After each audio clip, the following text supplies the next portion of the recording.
kana ngave mkf South Africa jeko jeko Não club bona banyayo.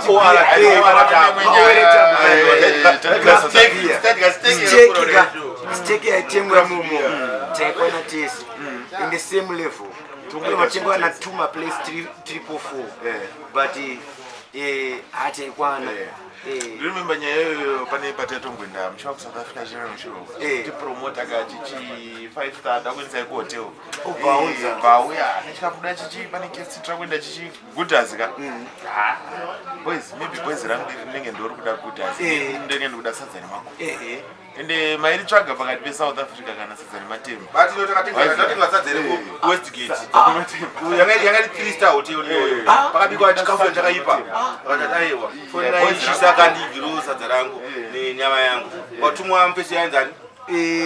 Uyu wekudriva benzi Kuda bati fortune. Watumwa nemari.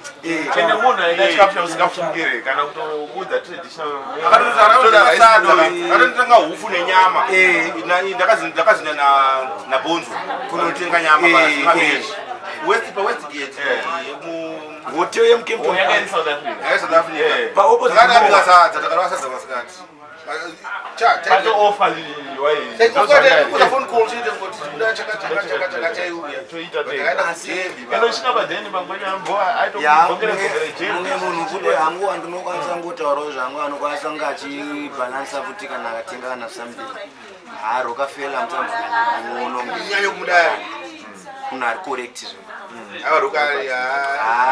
hatina munyanyita nezvo ndakawanda asi kumapromoto kumabata mapromoto tabva kumaartist ana mabhanditi wese mawasiya akavese hamusati mawataura kana chipaza ende level iroro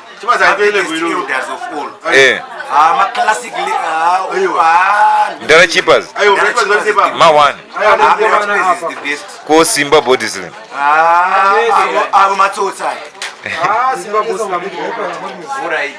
matsotsi mageto youth handa kuti mutsotsi pazvo zvake matsotsi echigeto youth aiwa matsotsi level racho kari chitsotsi racho agari tsananguro tinatsorinzwa mudharawadisi tinorinzwa kuti mhuri yeZimbabwe yedo natsonzwa kapavo kuti zvinzi matsotsi chii toitangita dhisa pati pasina dhisi taurai mukuritidzo ndere kuti anokukwanisa kunhu wasingafungire yaman angwanisa vanhu vakangwarisa anokukwanisa kunhu wasingafungire level the best aitondifonera kundipa promoter direct kutaura aiwa ndikukuudza chokwadi angasingada kumhanya nekirene 7 kumhanya 9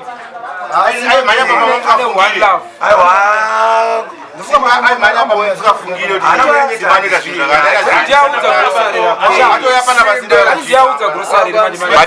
but apusha mageto youths akawanda regeti vataure nekiri salutai vanhu